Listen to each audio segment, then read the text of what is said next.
All right, hey loungers, Cole's here. Now that I got my mic on and working, you should be good to go. My goal here today is to do some Minotaur.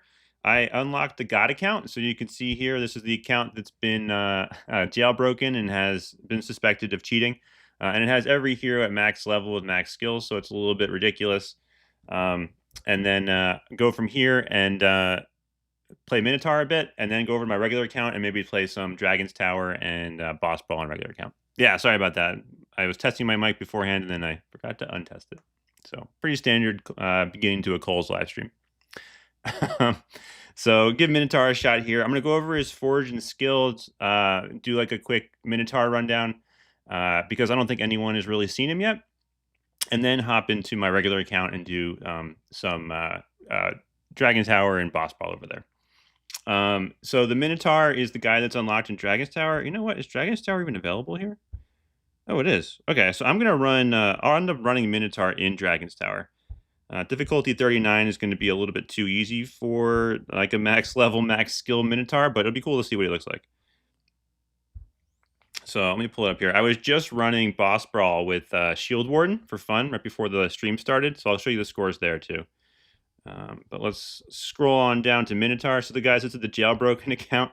You can see this is absolutely ridiculous. And I said this on the stream the other day, but getting the jailbroken account feels, I mean, it feels like cheating. It's also just like not a ton of fun. So in this game, I've actually gotten a couple of creative rewards. So I've gotten hero passes and stuff for the last couple of months. And then I was given Slingshot and I was given 200 tickets for Puppeteer after doing that live stream. And I can 100% tell you that if you get stuff for free in this game, it's not fun. So I have asked them to stop giving me any weapons and heroes going forward because like the whole fun part of the game is collecting the things. And if you're just like, I know everyone says they want people to give them weapons or heroes, but if you just get it for free, it's like the game is pointless. So I know from now experience, and I can tell you that like unless you're paying for it or earning it, you don't want to get stuff for free, at least at like scale. Hey chat. So hey Bunny, thanks for stopping by. Hey Salah, thanks for being a fellow adventurer. Appreciate it. I'm going to do a quick Minotaur rundown now, and then give him a run in Dragon's Tower and Boss Brawl. That's the plan. So quickly, Minotaur is unlocked in Dragon's Tower after getting an obscene amount of tokens. His faction bonus is physical damage. He's got a health global. Area of effect global is nice. We'll take that. Another health global at 90, and then a base damage global at 120. So these are the area of effect is good. That's like a plus global, but the other ones are bottom tier. Like plus health isn't really all that valuable. And most of the time in Heroes vs. Hordes, you shouldn't be getting hit. The exception is like Dragon's Tower and some endgame content. So like that makes sense. And then flat damage is like one of the worst globals. So globals here are mid. Area of effect one is carrying it for sure. And his strong stat bonus is interesting. So plus armor. So this guy is made for Dragon's Tower, hard mode arena, and kind of like late game content is fun. The fun part is maxing out your credit cards. Yeah, that is financial advice I don't recommend. I'm not a financial advisor, but I will say don't max out your credit cards, particularly on HVH. Okay, so looking at his 3 skills, Bull Rush. Every 15 seconds, the Minotaur enters Bull Rush for 10 seconds. So the best skills don't have these timer cooldowns. Like if you look at Warlord's Wide Swing is like a 3-second cooldown. So 15 seconds is long. With a 10-second uptime means that like it's up for 66% of the time. A little math there. Reduces incoming damage by 50% and increases movement speed. It'll be interesting to see if that's true in Dragon's Tower where things are capped. So that incoming damage reduction and movement speed, in theory, that movement speed should be overridden and is worthless in the late game. During Bull Rush, touching enemies will push them back and cause a whole butt ton of damage. Okay, so you have pushback and you have damage reduction. So you'll always be like a charging bull. I guess that makes sense. Intimidating Roar. Every 6 seconds, the Minotaur roars, dealing a whole bunch of damage. Applies weakness, that's different, and slows them. Okay. Every 6 seconds is a long time. I know it doesn't seem long, but you know, if a wave is 2 minutes long, that's going to be only 20 casts during a whole wave. So like that's not a whole ton. That's not a whole ton of damage, much as it sounds. Um, Again, like you can use a comparison with Warlord, right? So Fatal Wounds is literally always active. So like that just reduces horde health by 23%. And then Wide Swing is every 3 seconds, reduced down to 1 point, basically like reduced to instant cast. So like 6 seconds versus instant cast is like way different. And then Ravaging Tremor, right, is a whole screen hit, instant apply. And then what was the Minotaur's ultimate? Do we look there? Furious Stampede. All kills fill a meter. When full every 1 second, the Minotaur leaves behind a shockwave. Shockwaves pulse dealing damage, and they last 10 seconds, right? So, like, the Warlord's ultimate is an instant full screen cast versus this is like a small area of effect shockwave. So just right, you can kind of see the difference between like the like a Warlord like top tier versus like these like probably still good heroes, but that have like cooldowns built into their kit. All of that extra time in Heroes for Swords matters, and so anything that isn't like instant cast or like is on a recurring timer isn't as good. So, hey Seymour, hey Mosin, thanks for showing up, guys. Appreciate it. So the goal here now is to give Minotaur a quick run in like some of the game modes, and let's really quick look at his forge. So interesting here, it evolves off of Armor Tome. So that's like fitting. Him and Shield Warden both evolve off of Armor Tome, which is cute. It's a physical attack, and it stuns enemies on hit. A heavy gauntlet that punches the ground with a chance to stun enemies on hit. Okay, that's interesting. And then looking through his forge here. So during Bull Rush, touch enemies burn. Okay, so you can get burn and additional damage. During Bull Rush, damage is increased by 20%. Damage during Bull Rush is increased. Okay, so this is what you're going to want to use in like late game content. This is what you're going to want to use in Boss Brawl. Bone Chilling Armor. Intimidating Roar is now screen wide. I have to go see what that was before. Instead of doing a roar, Intimidating Roar effect is applied to touched enemies, has 5-second cooldown per enemy. So Intimidating Roar was the one that deals damage, weakens them, and slows them. Okay, with a 6-second cooldown. And instead,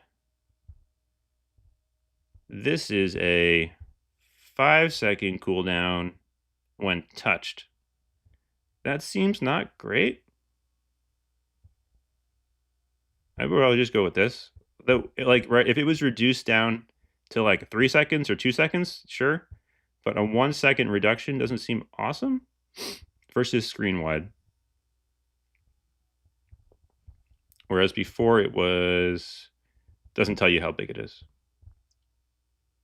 Now I'll play with that 2-star forge a bit, it looks like. And then Ball and Chain spawns a spiked ball and chain. The Minotaur can run into it to push it and steer it. Okay, so that's kind of like a sentry. Running between the balls will trigger Bull Rush. Yeah, this is a not a straightforward hero. Okay, every 15 seconds, so that's one of his skills. So running between the balls will trigger it with a 5-second cooldown. Okay. And then, or running against the ball will cause a shockwave that deals 500% damage, 5-second cooldowns per ball. All right, well, let's see what this ball and chain looks like. Because I can't exactly tell what the heck is going to happen based on that description. And then his global at here is 0.1025. So this is like a mid-lane global. So his globals are right in the middle of the pack. Between bull power here and the area of effect, it's worth getting for the globals. Area of effect is hard to get, and any damage multiple is good. So like he'll be a good shelf hero for the globals generally. And then it looks like he'll be interesting. I'm gonna have to play with this a little bit. So having like never touched this before, we'll have to play with it a bit to see what's good here. I'm gonna try running him in Dragon's Tower to start out with here. He's gonna be way too strong for it, but that'll at least give the Horde enough health so that I can like see what the heck is going on. Running between the balls will trigger Bull Rush. And this is running against the ball will cause a shockwave. Okay. So let's see what we got here. I'm going right, left, and right.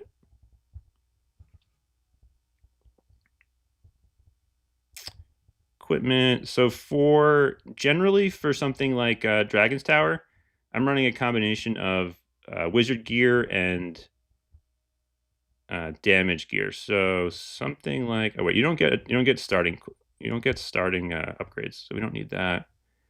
Something like this is usually how I run Dragon's Tower. You can also substitute in Knight's Ring for the explosion to help you clear out elites, and you can run Knight Chest for additional armor if you need it. That's generally how I run Dragon's Tower gear. I don't know if you guys have any like late game Dragon Tower gear preferences too.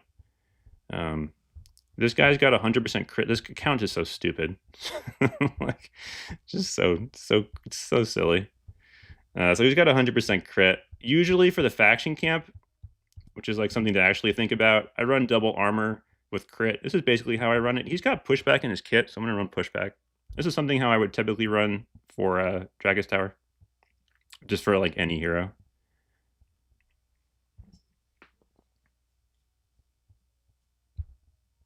Okay, that makes sense. Ranger armor, that makes sense. So for you guys that don't know, Ranger armor at I think Ascended gear, yeah, it gives you 2 reshuffles per run, which can be big if you're like trying to hit like really high value tomes or weapons. So in Dragon's Tower, Armor Tome is really big, and at least for me, Ice Wand is really big. So that's good to know. And then let me change. Let's see, do I have a Dragon's Tower? Let me like make one here.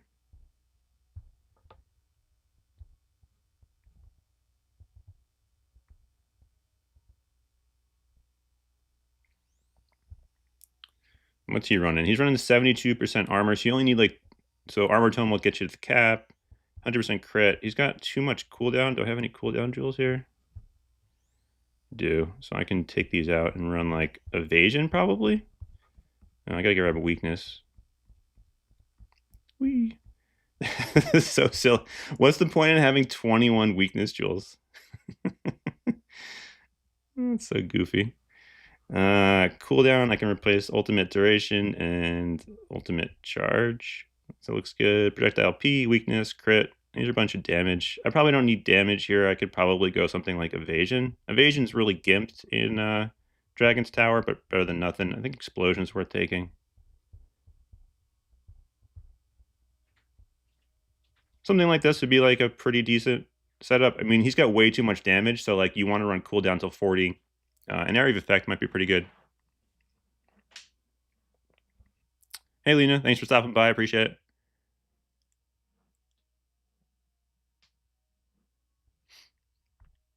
Okay, yeah, I like Rosard for the XP pull because usually I'm too busy trying not to die when I'm pushing difficulties that I can't like try and get over the XP. So this is like pretty standard, but yeah, you could run. So Knights have immunity slow, which is really big if you have to deal with nets, and then Rangers just max damage. And also has evasion, which isn't bad. Yeah, so it's gonna be it was gonna be way too easy because I'm doing difficulty 29 with a level 175 maxed out Minotaur. But hopefully we can at least see. The goal here is to see what his skills look like. That's like the big thing here is we'll take a look at like what his skills are doing. I'm gonna turn visibility mode off so we can try and see what's happening here. All right, so he's auto aiming.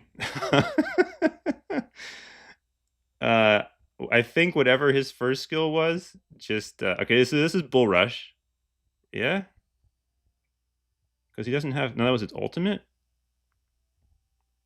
All right, so we're looking for Armor Tome. So Armor Tome is how you evolve his weapon too. It's just big.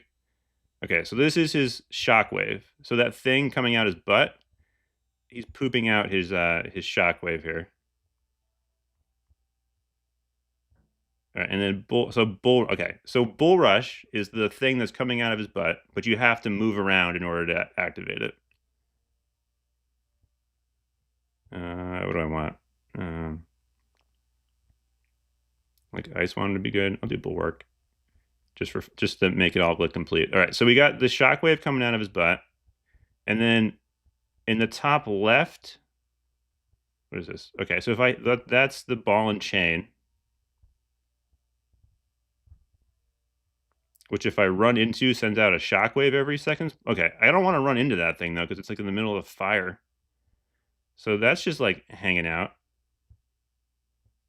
I'm not sure about that ultimate. Like, what am I supposed to? How am I supposed to like interact with that ball and chain when it like gets over there? So like, am I just gonna push this thing? Hmm. So you can only push it by the, you can only push the ball and chain by the balls. In case you were wondering.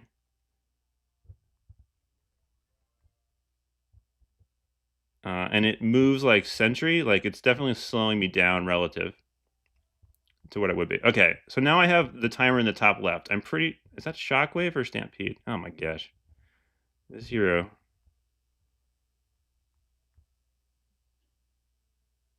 Okay. I want to be able to tell when I have Bull Rush up. And I can't tell exactly when that's going to proc for me here.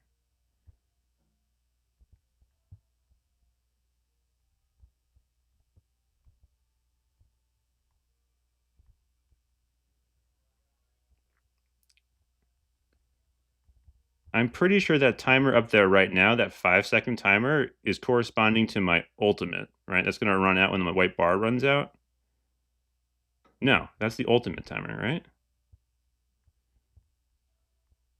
Furious Stampede. That's my ultimate. Okay. So what's the other timer? Is the other timer Bull Rush? Okay. That's got to be Bull Rush. Because it looks like it's like him in a bull. But it's definitely not overriding the 8 movement speed cap. What just happened? What did I pick? How do people live like this? Is that Blazetail's ultimate? What is going on? Oh, I evolved bombs. Okay, so that's just fire everywhere. No, that was a mistake. All right, so the Bull Rush timer comes up on the top left. That's your indication that you're in Bull Rush mode. I did not like interacting with that ball and chain at all here in Dragon's Tower. Oof. Okay, so sorry for learning in real time there. Let's recap real quick.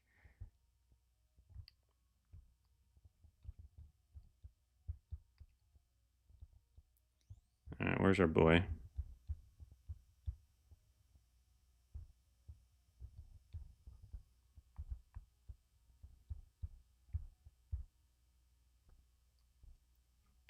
Okay, so the puppeteer I got pretty quickly. This guy is taking me half a second to learn here. Okay, so Bull Rush was that timer in the top left that looked like a bull, and it lasts for 10 seconds every 15 seconds, during which time you don't move faster in Dragon's Tower, but you do reduce incoming damage, I guess.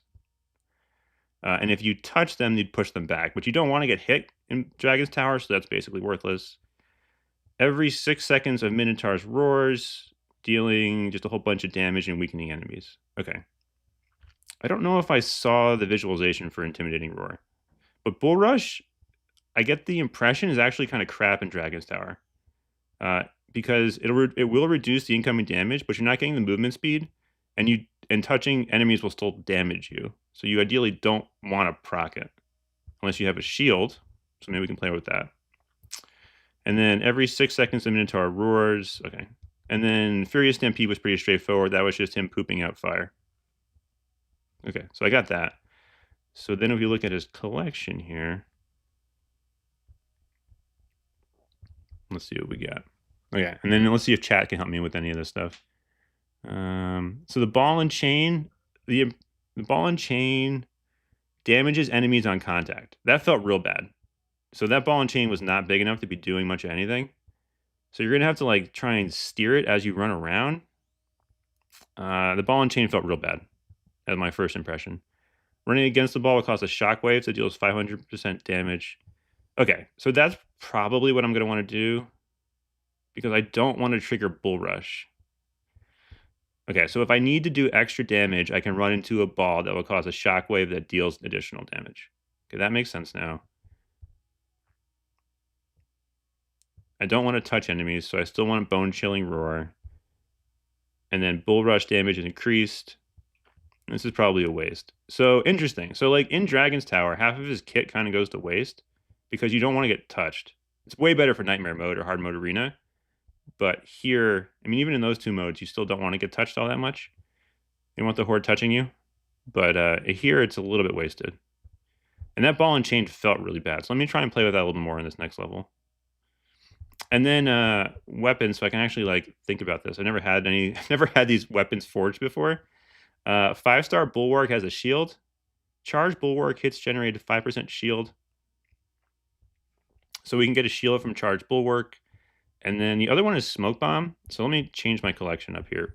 Some of the best weapons for Dragon's Tower, I'll kind of show you here now.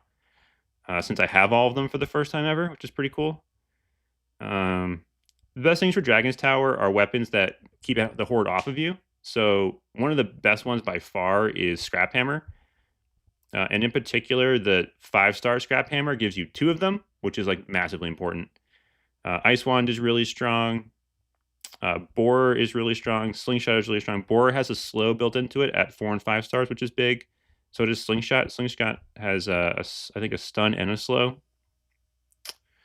And then at this point, you're probably just looking for like kind of damage from anything else that you'd grab. So how many weapons am I at? 1, 2, 3, 4, 5, 6.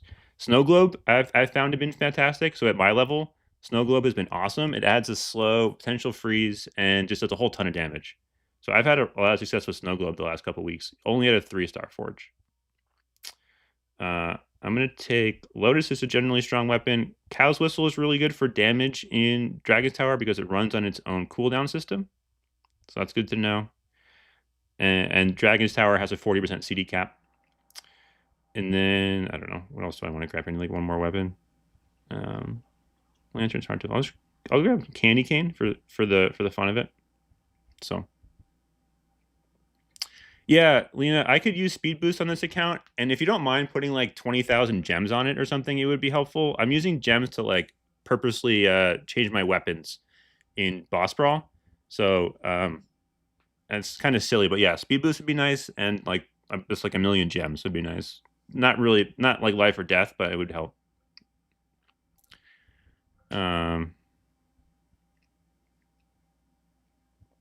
Yeah, Ball and Chain felt bad. So we'll see how that goes on this next run. Okay, yeah. So that sounds... So most of them have basically the same kind of thing that I've noticed that it's really good. Scrap is the big one, too. So, like, the big issue with, like, Smoke Bomb is that you need to evolve it for the shield. Versus Scrap Hammer gives you, like, a whole ton of value without evolving it. I call them 1-point wonders, where you don't need the evolution. You just need 1 point in it, and it's good to go. So... if you guys have any other weapons you actually want me to play too, just let me know. Like I can just grab Yo-Yo too here now for fun. Let me do that too, because I've never actually used Yo-Yo before. Okay, yeah. So Scrap Hammer, the big thing is Double Trouble and Brutal Pushback applied to the unevolved version, which is like unique. Same thing with Dampening Drill and Staggered Drill. So you get those without having to evolve Borer, which is really big. I think Constant Rush is better too. I'm not entirely sure. There is a whole discussion on it. I'm just not remembering off the top of my head which one's better.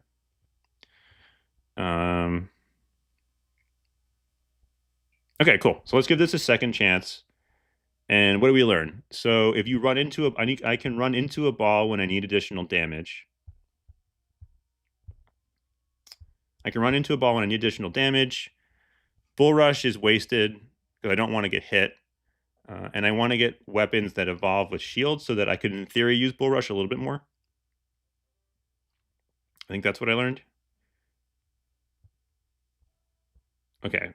Wow. So that hit when his second skill procs, when Intimidating Roar procs at this level, it clears the board. So that's interesting to see. And this, you can see why most recommend using Ranger, right? If I'm not getting Armor Tome early on, I can continue to reshuffle for free. And that's from the Ranger chest. Gives me those additional reshuffles without having to use gems. So that does make a lot of sense to use. And you get, okay, so Intimidating Roar is like his equivalent of the Warlord ultimate, and it's like screen wide now with the evolved Forge. So it's like instant clearing the whole screen when it goes off. Okay, cool. I'm excited. Okay, so I don't know if we'll be able to see Scrap Hammer's value with this account because he's doing so much damage now with Intimidating Roar. But Scrap Hammer at lower account levels like mine, when you're kind of like right in the mid, is awesome. Because you're like constantly very close to Horde, that additional pushback every time it hits them is huge. And I'm going to try and grab Armor Tome and evolve his weapon here. General priority in Dragon's Tower is like Armor Tome, Ice Wand, and then like Mosin said, like Scrap Hammer, Snow Globe, that kind of stuff. You're looking for things that like keep the Horde off of you while letting you do damage. Cow Whistle's fun. If you guys like want me to take something, let me know. I want to see what Awakened Bulwark looks like here with the shield. That's what I'm interested in seeing. I could also take off Blaze Tail and run Hydro Basilisk. Hydro Basilisk ultimate heals you in or not his ultimate, his active ability. If you stand in the geyser, will heal you, which like this guy could use a little bit of. What's interesting now is like these Horde are dying a lot faster. In the first floor, like I was getting hit or almost getting hit, and now they're just like insta dying. So I haven't really changed that much up.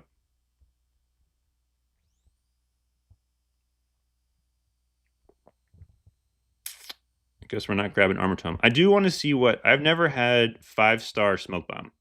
So I'm interested to see what that looks like personally. Because you can let me turn visibility mode on so you can see it. But so like these are the little smoke areas. And without a Forge, Smoke Bomb is really, really garbage. In my experience, like the evasion isn't high enough in these special levels. Loaded bombs will do a whole bunch of damage, but the evasion doesn't really apply. Am I getting a shield from this thing? Maybe I didn't forge it right. Did I not forge up? I didn't check the forge on Smoke Bomb. I think that's the problem. It's moving around. All right, so next floor, we'll check it out.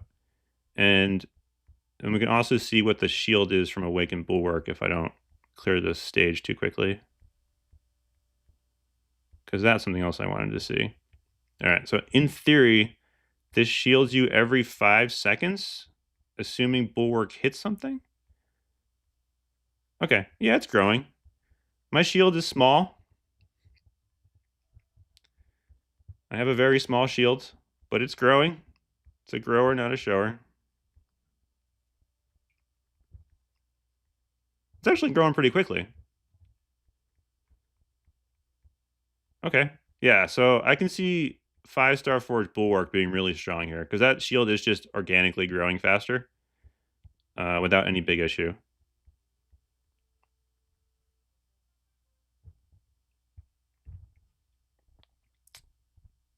Take a quick look at damage. All right, I don't think I had loaded bombs forged properly, so I'll give that a shot. Yeah, at level 1000, every talent is there and upgraded, so I have all the heroics. We did the math a couple of months ago in Discord. Your odds of getting an heroic talent are somewhere between 1 in 250 and 1 in 400. So if you have like all 3 of them pre like level 900, you got lucky kind of thing. And then once you get all of the other talents, you start just rolling the base ones. So like it's not uncommon at higher talent levels to have like 3 health rolling, which isn't great. And you can get like super unlucky and just like get your 3 random, your 3 legendary talents, heroic talents, like your last 3, which is like super unlucky. Is that Smoke Bomb you're talking about, Mosin? I'm thinking. Let me make sure I have that forged right this time. I forget that this account hasn't been the defaults set up. So Pulsing Smoke. Yeah, so that was when we were using, I'm going to use Shielding Smoke. 3% of max healed. Continuously generates a 3% of max HP shield. Okay. And then Awakening Bulwark generates a 5% shield up to a total of 100% shield. Has a cooldown of 5 seconds. Charge Bulwark hits. Okay, so I mean, it's basically every 5 seconds you get 5% of your health. So that's really good for Dragon's Tower. Or anything else where you need shields. And I'm going to, do I have, I don't think I have, Basilisk is at 200.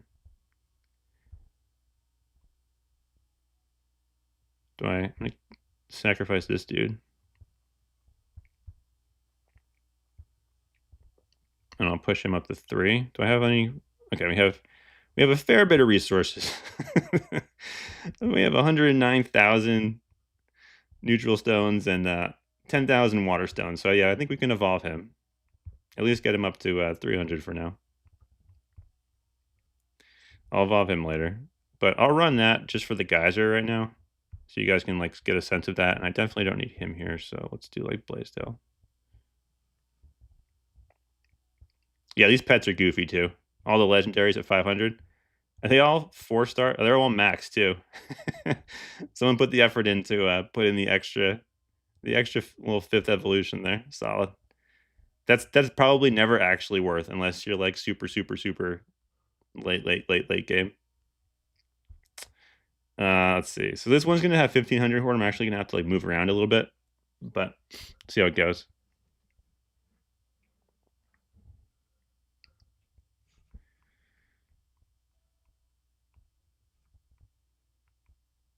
Okay, so Furious Stampede.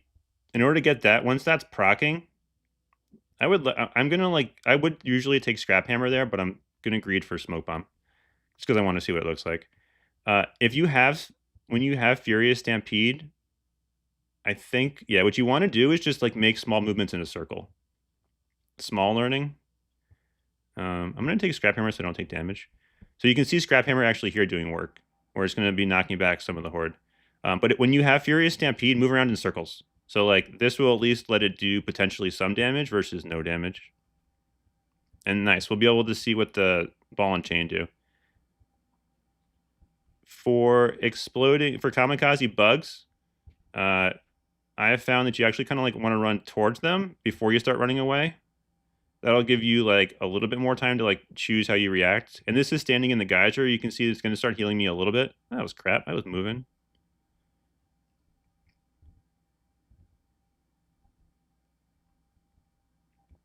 These arrow guys, the way you deal with arrow archers is like just don't let them be on the screen. That way they won't cast. Ball and chain. And then, all right, let's try and evolve Smoke Bomb here. I'll save my reshuffle. Woo! All right, this ball and chain, dude, I don't think... So if I smack the ball, it's going to do a shockwave, but then it's got a 5-second cooldown.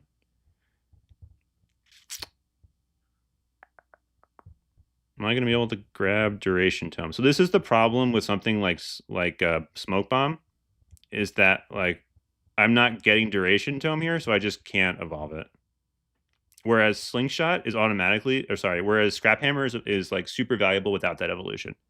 So right, like I'm not going to continue to reshuffle. I think I'm running out of gems, but like I didn't get Duration Tome, and so like Smoke Bomb just loses a ton of value, whereas Scrap Hammer is instantaneously valuable.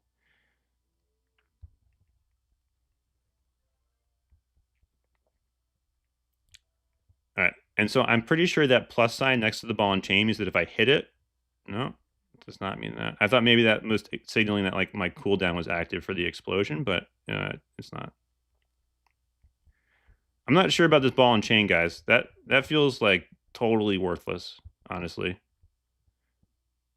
Maybe I'll run a boss brawl after this. Maybe it's a little bit more valuable in boss brawl, but like right now, I am paying 0 attention to where that is, and I can't even really play around it if I wanted to.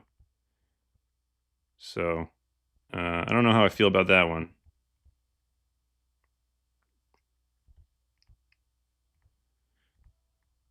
On the flip side, Awakened Bulwark is fantastic.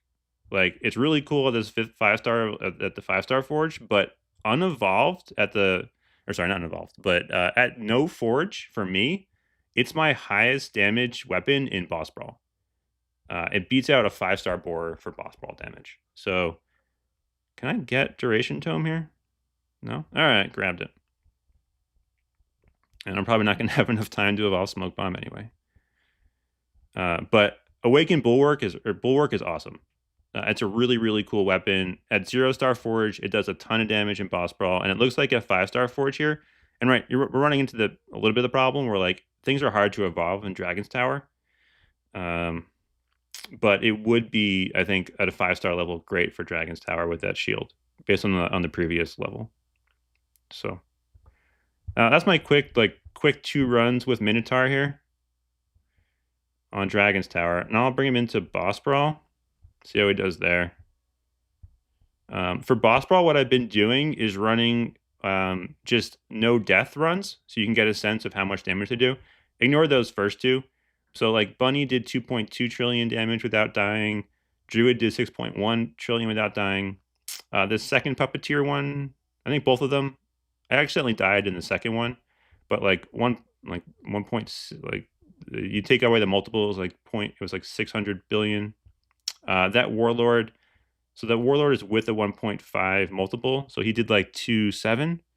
And then I tried Shield Warden for fun, and he did like 1.5 trillion. So he's right. You can kind of see like relatively how strong these are. Those first two with Bunny and Druid, I did 1 revive there, which I shouldn't have, because those are a little bit like RNG flavored. But you can get a sense that like, okay, Shield Warden at max level with a 5-star Forge is half the damage as Warlord. Puppeteer came in at like, I guess that 1 trillion is accurate. I think I had the wrong rune setup for there, or the wrong jewel setup. But he came in at like 0.6, so I think Shield Warden actually outdamaged Puppeteer in Boss Brawl. That's kind of interesting. I'll get that all in a spreadsheet and make it much more clear as I go here. But for now, let's give Minotaur a shot. Where is he? Down here somewhere? Faction. There he is. And then equipment here, we want that. And I'm going to take Wizard Boots because I'm going to be lazy.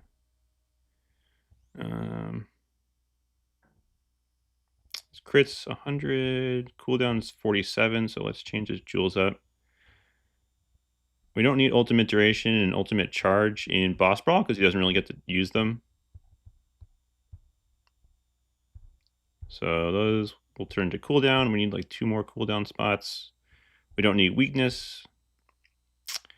And we don't need explosion or evasion. So these can turn into like damage. So Boss Brawl, you don't get to use your ultimate, so you don't need cooldown, you don't need ultimate charge or duration. You still want vulnerability for max damage, and then you're trying to hit 100% critical strike and 60% cooldown here so that you can maximize your damage during the run. That's the general take on it. And then I run 4 rogue with 2 wizard, and sometimes I'll run ranger here when I'm not lazy and I want to go like actually like pick up the XP. Will give you like a little bit more damage.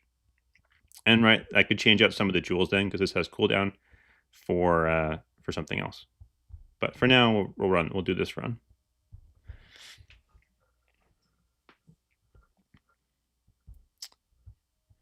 All right, let's just look through chat real quick.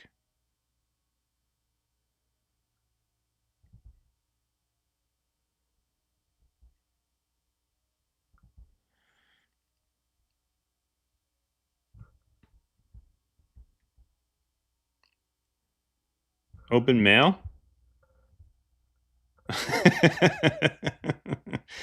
Nice.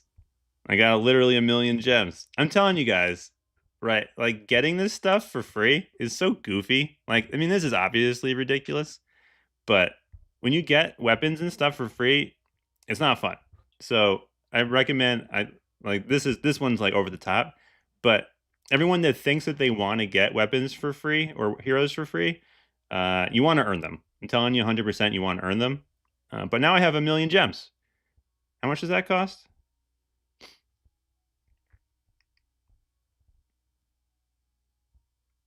That's it's got a $7,000 value right there. Pretty good. $7,000 just dropped into my lap. Boom. Let's see. Boss Brawl, Minotaur. Okay. General goal with let's see. Let's make sure my pets are set up. Let's not use you. Something like this. I'm gonna grab burning. Something like that. That's probably not strictly optimal, but the pets aren't the big damage ones here we're interested in. So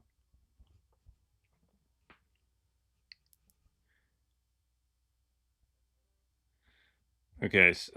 Crap. These are the wrong weapons. Do I need to change them? I don't think I need to. I need poison darts. I don't think poison darts was in that setup. Sorry, guys. Collection.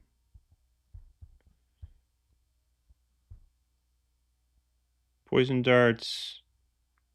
And then we need bleed. We get bleed from Lotus Pike. And then we get Awakened Bulwark, probably is the next one after that. And Slingshot for Expose. Although at this level, I'm not entirely sure if it's worth, because Awakened Bulwark and Boar do so much damage. I'm not sure. I need to do some more testing if it's worth evolving in these fights. If it's worth evolving, spending the jewels or the levels to evolve Slingshot for Expose. Oh, and I have ×2 speed. All right, that actually be pretty helpful here. So what am I going for? This is Boss Brawl. So Lotus Pike, Poison Darts. I want Armor to evolve his weapon. Oh god, this is nuts. The fastest I've ever gone is 1.6 speed, so I'm not going to be used to this ridiculous speed. And again, guys, like, don't reshuffle. I'm doing that here because I have I have a million gems I gotta burning a hole in my pocket. When you're regularly playing, gems are way too valuable to use for reshuffles, as a general rule of thumb. But that said, here they mean nothing, so I can go nuts. Bulwark. Whoa. What is that down arrow? Oh, you know what that's from? That's probably from Bull Rush. Oh, weird. I've never seen that symbol before. I have bleeding, poison. I have burning. I'm gonna grab Yo-Yo just because I've never seen it before. So I just want to know what that one looks like personally. My goal here is to evolve Lotus Pike for bleed, and then Bulwark for Awakened Bulwark, and just big damage. Where are we going down here?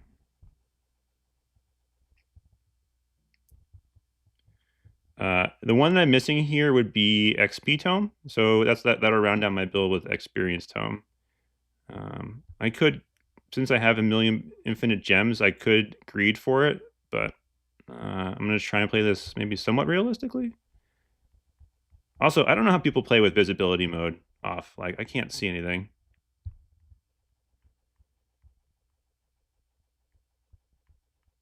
And I'm wearing wizard boots, so I don't have to collect XP. Okay, so the ball and chain thing, right? The idea here is we got to, like, tap it every once in a while. Like, put it on the boss and tap it. I will say having to grab Armor Tome means that him dying, ideally, is going to be generally hard. Getting the revive time right, since I have to run Armor Tome for his ultimate, or for his, to evolve his weapon, means that dying on time is going to take, like, much more effort in the future. I'm not trying to hit it now, but let's get this thing on top of the boss. Lotus Pike is my next evolution, so I can grab Bleeding. Bleeding is a status multiplier that will help increase all your damage across all your weapons. So with bosses, when you have to hit one target a bajillion times, you want to get as many status multipliers on them to multiply your damage against them. I'm really not sure about this ball and chain thing. Like, I get the concept is that you want to interact with something on the battlefield with the hero, but this one feels super wonky. Yeah, so Tempest Pike, you're going to see the blood coming out of the boss now, so that's how you know the bleed status is there. And then with this boss, I usually try and die at the 30-second mark, but I've seen hacks send in and guys that, like, really push the envelope. The last vulnerability stage is at 15 seconds, and so that's the one ideally you want to hit. That'll give you the max damage because you'll have all of your weapons at the highest level possible. And you're going to see here at the end that Bulwark, if I can get this thing, I should be able to get it maxed out. Just does such a crazy amount of damage, and I also can't see anything. I don't know. Gotta put visibility mode on. Look how much cleaner this is. It's like my whole life is like I married Kodo this thing, and everything is I can see again. Yeah, I'm not feeling this ball and chain thing though, like literally at all.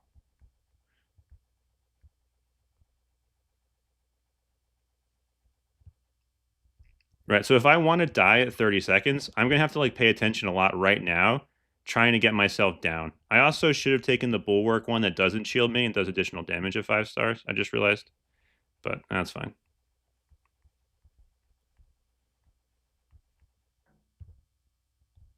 Like I'm in a pretty good spot to die right now if I wanted to, but just for testing, we're not gonna die.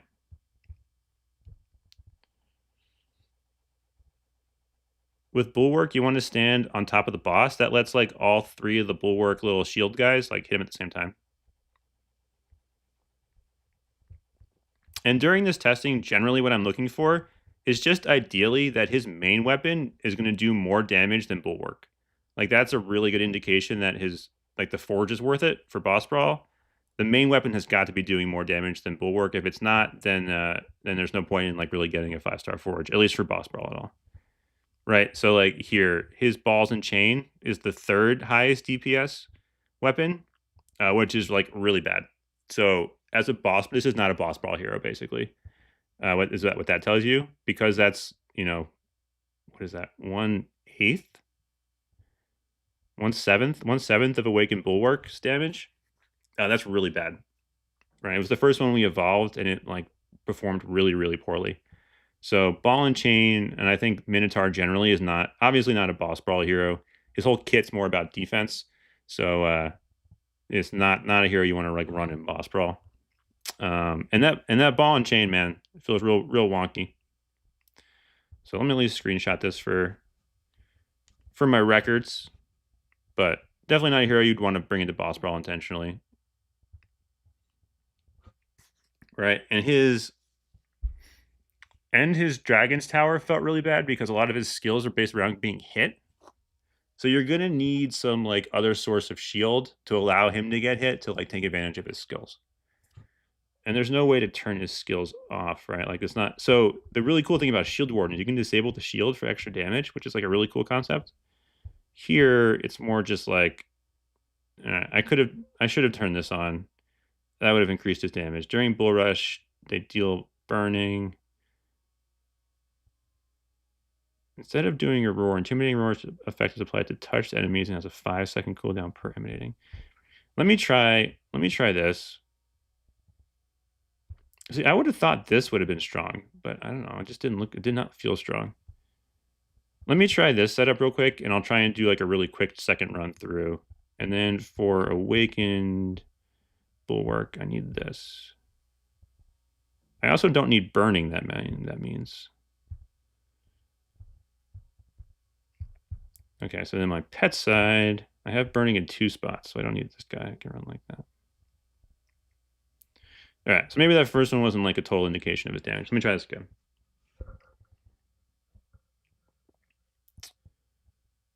Yeah, I think there's a lag between the chat and me talking. Warriors faction, I'm pretty sure I didn't have. Did I have double armor in there still? I thought I took that out. You know what? I probably didn't take it off. Heroes faction camp. Okay, yeah, that's not helping anything.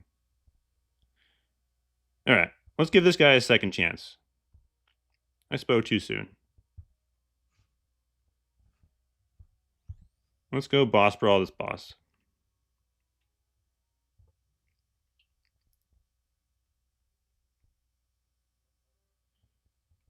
Give our hero the benefit of the doubt here. I just played everything wrong the first time.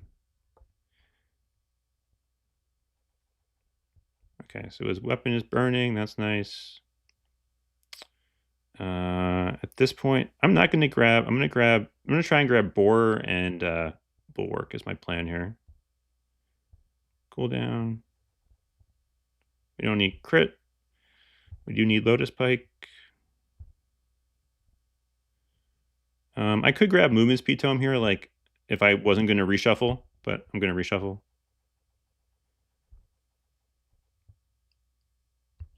cooldown. Let's see if I can do this a little bit faster. This part isn't totally interesting, so. Armor tome for the evolution, make sure we grab that.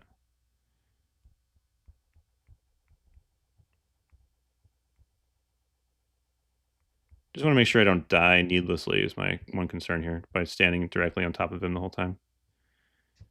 I'm looking for bulwark still.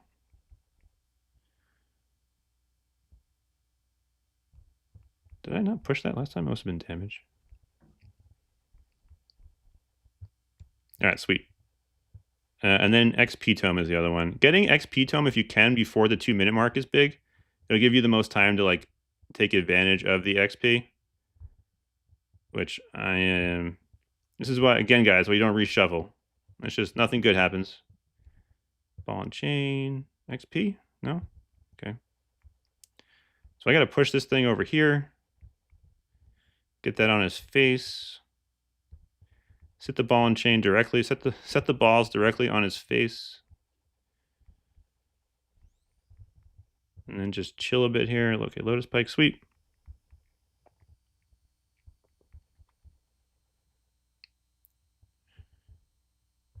And then XP tome, nice. All right, these balls are not behaving. At this point, I think XP is probably still valuable to grab here. I'll get a couple extra points in Bora by the end of it. Ooh. Hey, I'm actually taking damage this time. So having don't run double armor faction bonuses. Probably not ideal. Let's see. At this point, it's bulwark. I have to like touch this.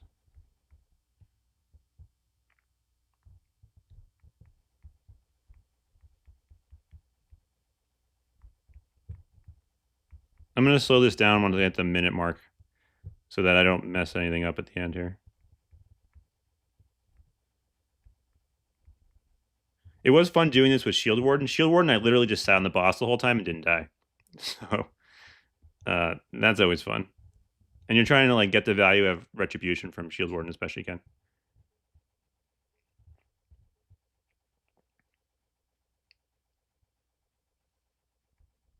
That ball and chain, just look at it. It looks so sad. It's just like a little limp, droopy ball and chain.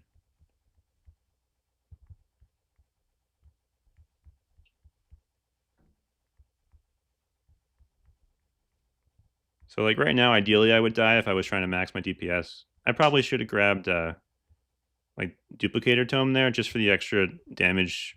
I don't know if I'm gonna be able to. Maybe I'll get to evolve Mighty Boar.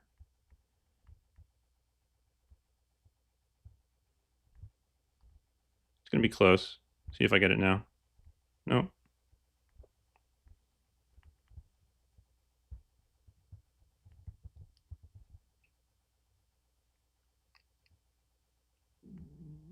Alrighty. Duplicator Tome.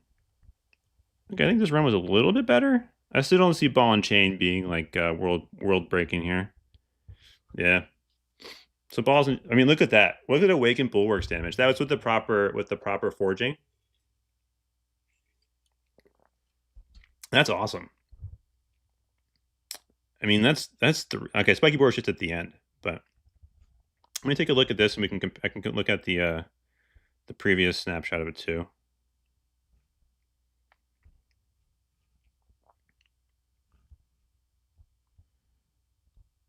I don't think there's anything incriminating in here, so.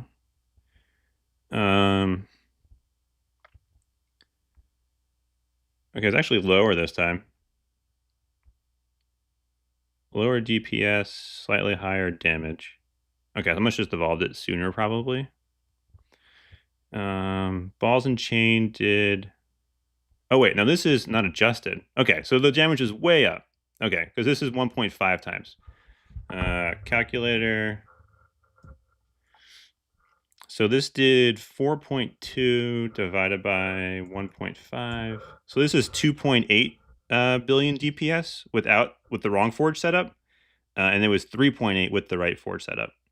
So 5-star Bulwark is beast for sure.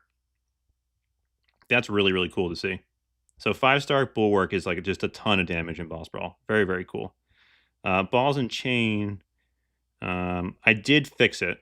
So the correct version of that Forge increased the Balls and Chain damage from 692 divided by 1.5. Increase the Balls and Chain damage by 30%. So setting up your Forge matters, right? Setting up the hero faction matters. It increased the damage on Bulwark by like 1.5 times, and it increased the damage on Balls and Chain by 1.3 times. It's still not great. Like that's still low at 3.8. Sorry, at being the third best weapon, fourth best weapon. It's not good. But at least if you set it up right, it does do better. Yeah, the whole balls and chain thing. I don't know about that. All right, let's see. Yeah, boss brawl does suck with speed boost. I usually don't do that. I'm just rushing through it now.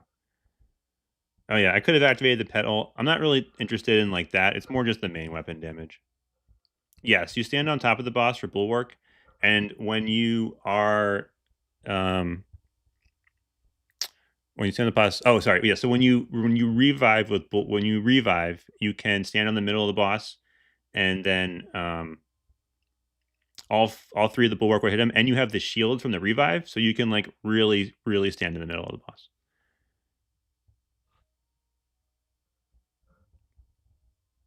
Because you're not going to take any damage until you have like the full opportunity just to like hang out there. All right, and then the last thing that I usually do with bulwark with a hero is to check out Nightmare 202. That's the hardest nightmare mode stage, and so you can get a sense of like how the hero does there. And the problem we ran into last time is just that like this account is too strong, and so they end up killing the horde before they get to you. So what did I do last time? I just unequipped all my...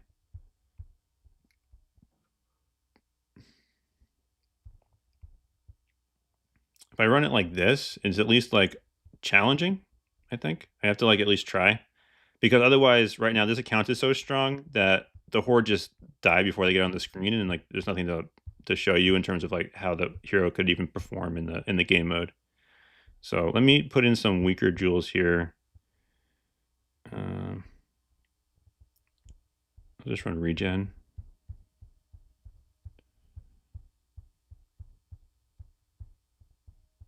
Whee! Oh my god, there's there's too many jewels here.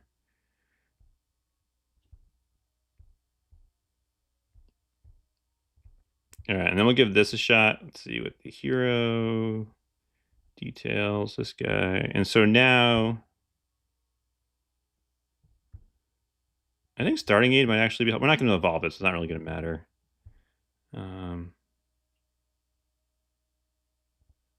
Okay, and I want bone chilling roar, and I want thick skin.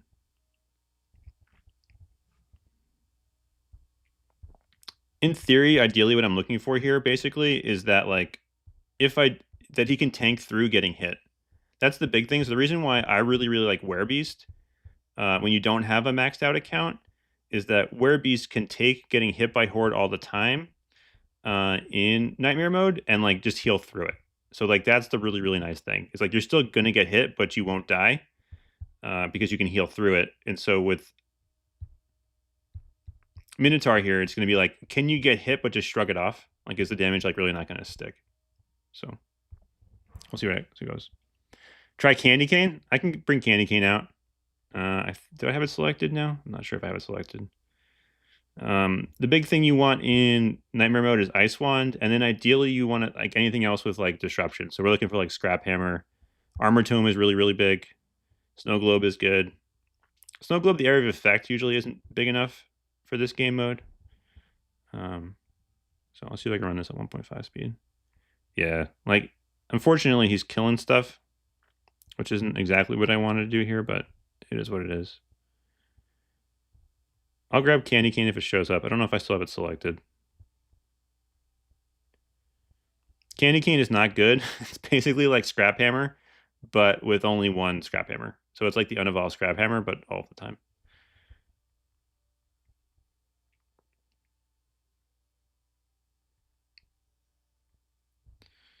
Let's see.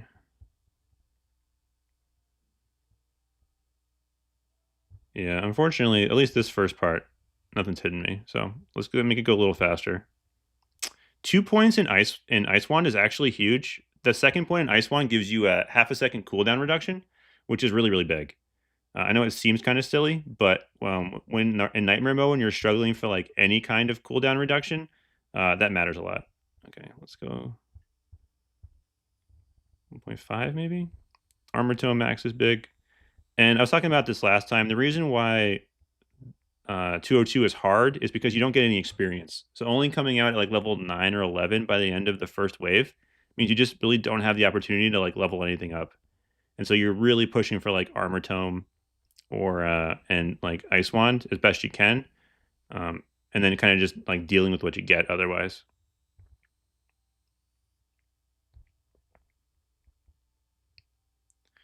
Yeah, unfortunately, I mean, like, fortunately, unfortunately, all these horde are dying before they get to me, so I'm not gonna have to kite a tremendous amount. At the same token, like, he's just eating any damage he is taking, like a boss. So wave 2 will get interesting.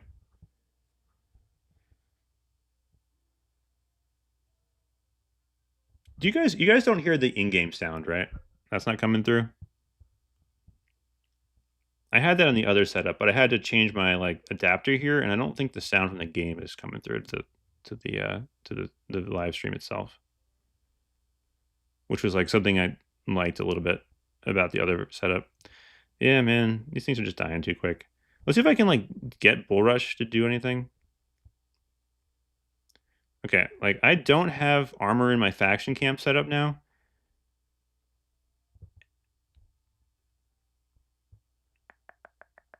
So, like, okay, he's taking damage. Whee!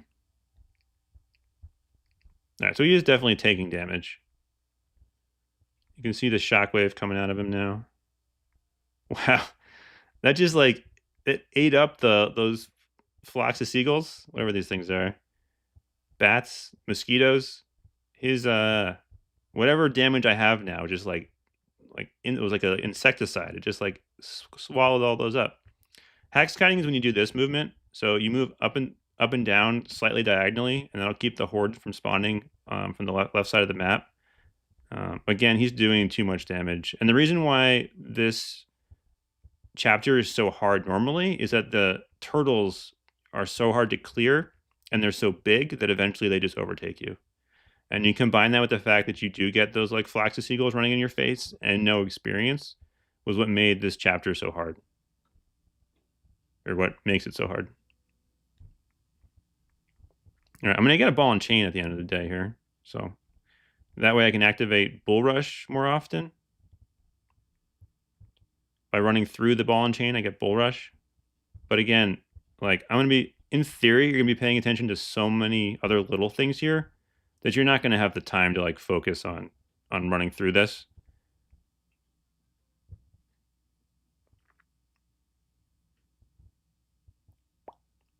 So I'm not a huge fan. It's kind of like Living Forge. If you guys have played with Living Forge since the last adventure, where like you have to play around those anvils, and like sometimes you just can't hit an anvil. So the same concept here. Like I need to kite this way. So when the ball and chain is over there, I'm just not gonna be able to like go use it. The visual there was good though. So like when it's available to activate Bulwark, you could see it turn like bright pink. See if it shows up again. So see how it turned pink there? See how it's pink now? That means I can run through it and activate Bull Rush. Furious Stampede, one little learning there is you do want to keep moving. That'll at least let it keep procking. If you stand still, it doesn't proc. And then, yeah, I mean, those mosquitoes should not be getting swatted that quickly. And there is a cool new, the cool new, like, status effect there is that minus sword. I don't think I've ever seen that before. That's weakness being applied from Bull Rush. So that's different. That's cool.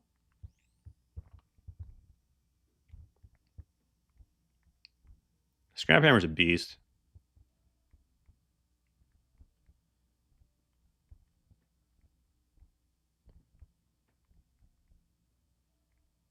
Oof. Yeah. Um. Unfortunately, I can't play this hero like on my account to like show you what it would be like in kind of like a normalish account to see like how this would run. But I can see Bull Rush being like helpful here. I didn't really notice the slow or the stuns at all. Balls and Chain did some work. Actually, that's a substantial amount of damage. Beating out Hydro Basilisk in Nightmare mode is pretty big. So that's not bad. So maybe it depends on the game mode, right? Because I could actually like use Bull Rush here and Intimidating Roar was doing stuff. So okay. I can see Minotaur being a very good Nightmare mode hero. And potentially hard mode arena. I don't actually think it's great for Dragon's Tower the way his kit's set up unless you have shielding. And it's definitely not a boss brawl hero. But that looked really good. Those numbers looked really good for Nightmare mode. So maybe it's good there. See how it goes.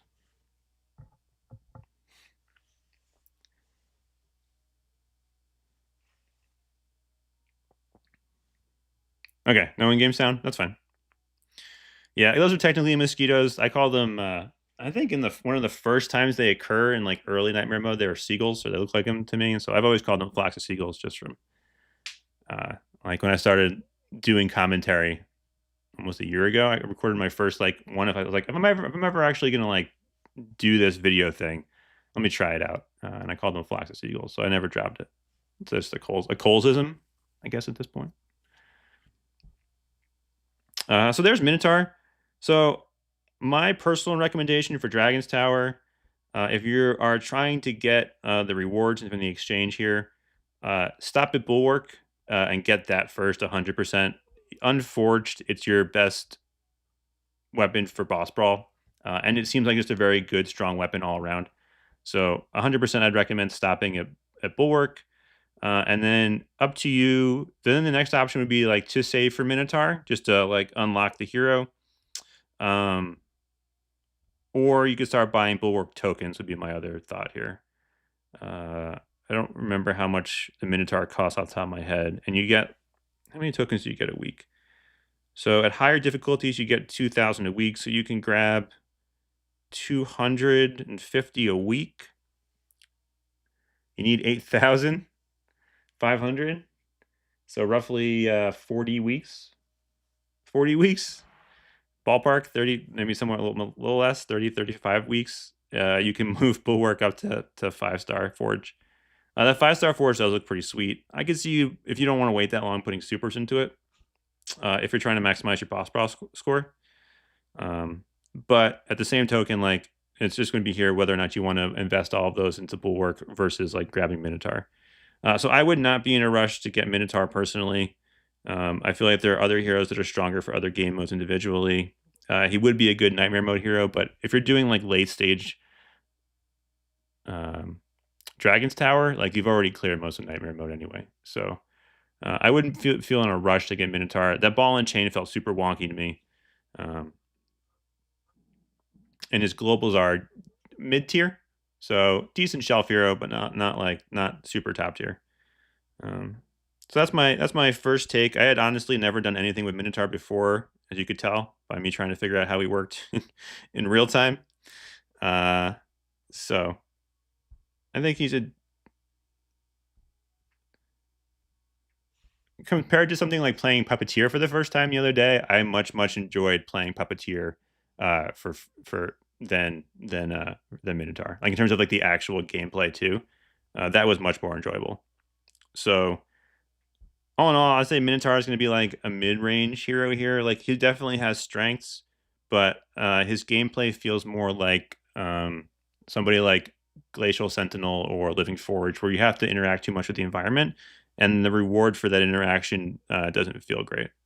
So that's my first take. Again, I've been playing with this guy now for an hour, so like this isn't like an expert level main person's take on it.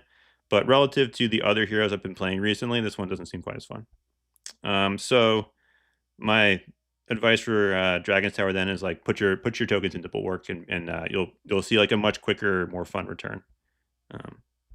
So that's my high level thoughts on the Minotaur. All right, guys. I think I'm gonna call it. That actually ended up being a nice combination of like hero walkthrough plus playing Dragon's Tower for the week. So unless you guys want to watch me go and try and struggle through Dragon's Tower, I'm happy to do it for a little bit here.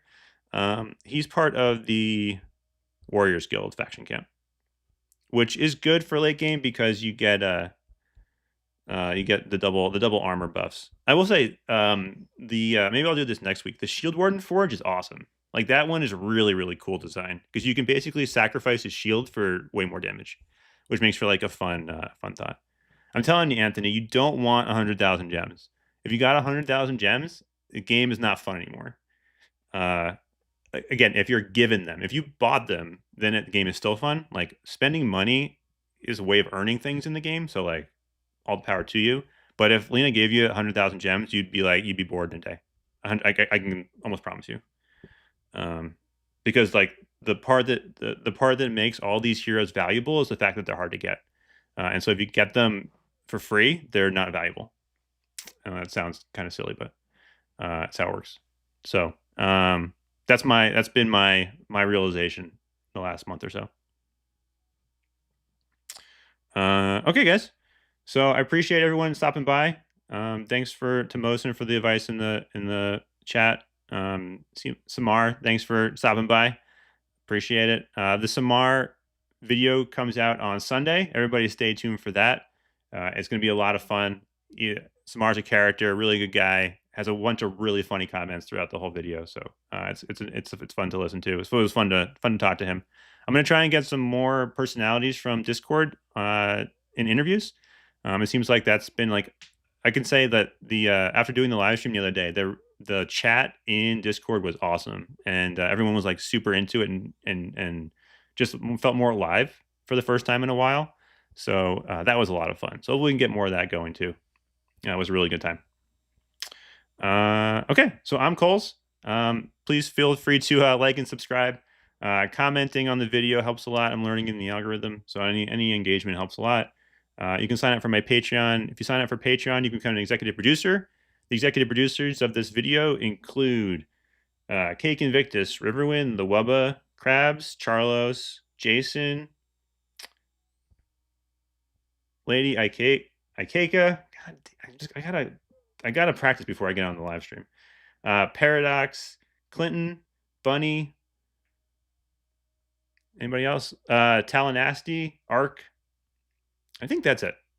So I'm up to 12. We're up to 12 executive producers. So I appreciate all your guys' help. If I forgot any executive producer off the top of my head, I will have a list of them for next time so that I get them all there. Yeah. So if you subscribe or become just a fellow adventurer, you get entered in a monthly HVH giveaway for like a gems pack or a daily gems delivery or like a hero pass kind of thing. So thanks a lot, everybody, for tuning in. Really appreciate it. And remember, always do your adventures. All right, guys. Thanks a lot. Appreciate it. Have a good day.